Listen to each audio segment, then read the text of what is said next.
Thank you so much for joining me in the studio today. I am so stinking excited to finally show you my dress for the So Unconventional challenge. I had so much fun making this dress. I had so much fun taking the pictures. I really stepped out of my comfort zone to do a fun little photo shoot for you guys, which is very unlike me because I don't like the chance of anybody walking upon me taking pictures.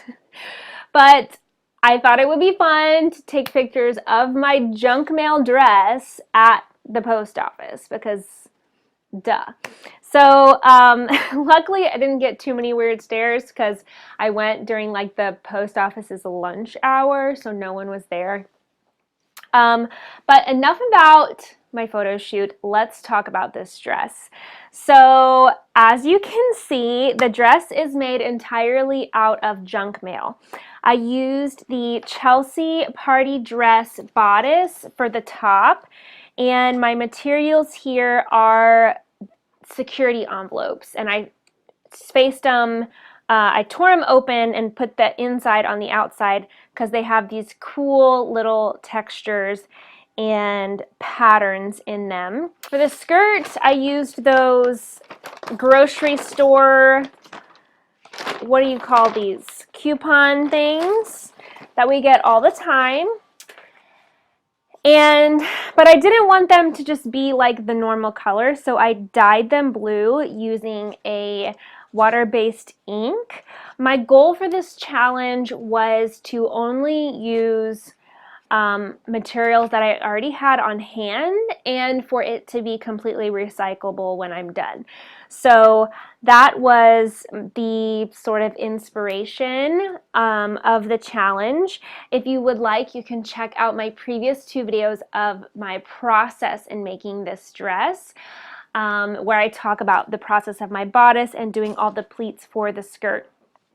So my idea for the skirt, since I knew I was going to be working with paper, I thought immediately pleats because the paper will hold the pleats well, and I thought it would be cool to do some various layers of the pleats to show different levels and create a lot of volume, and I'm really, really happy with the way that turned out.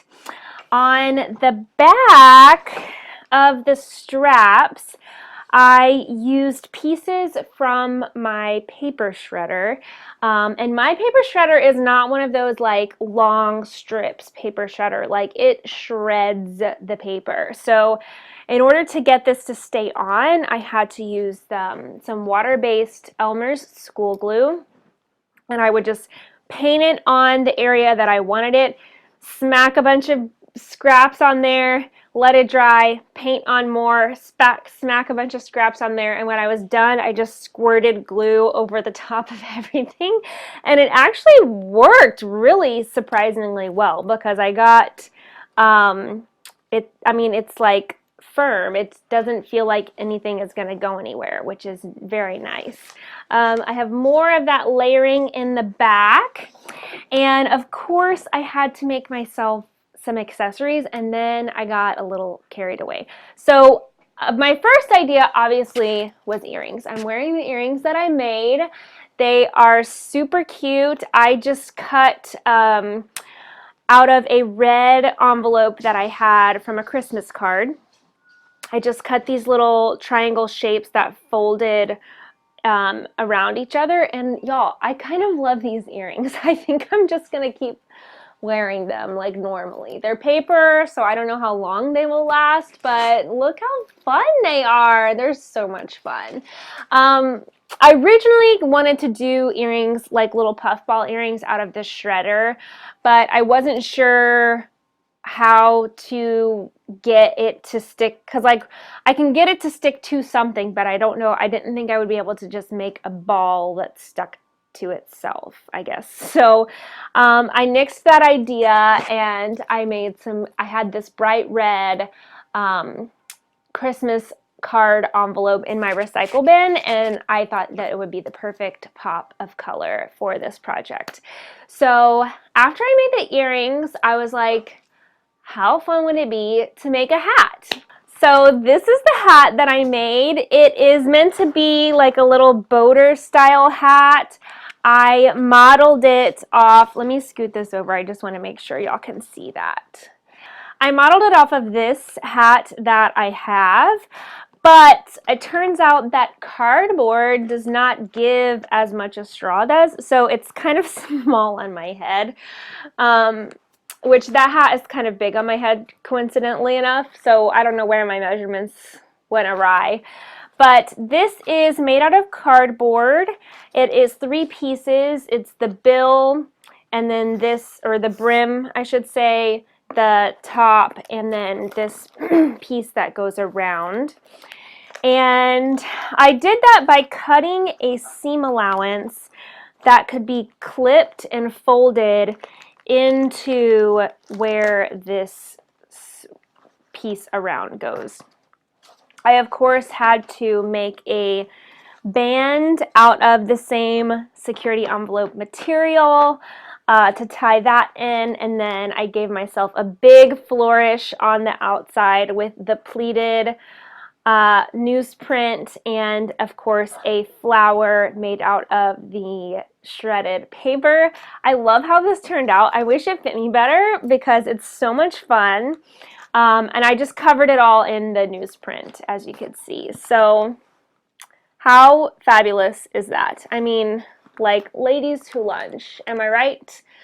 I'm so mad it doesn't fit me better, but it worked out for the photo shoot just fine. So that's the hat. And then after I made a hat, I was like, you know what, I could probably make a purse. So that brings me to my purse, which I made out of, if you can, I don't know how well you can see, but it says, thank you for using priority.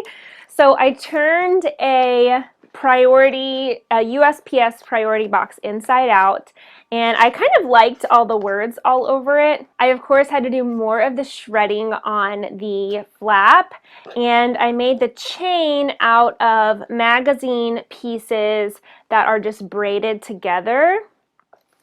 And it even has a working closure. So you just pull this stick. What am I trying to say? This peg, I don't know. Okay, so you just pull this thing out and pop it open.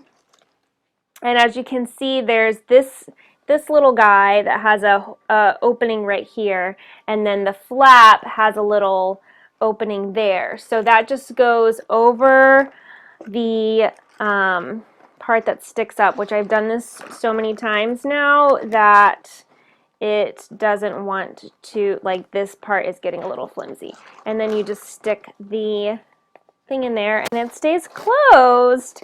And I mean, it's a functional purse that you can fit, you know, anything in. So pretty excited about the purse. So that is my purse. And when I was showing my husband my dress and my purse and my hat, he was like, well, now all you need is a pair of shoes. And he was just kind of like joking.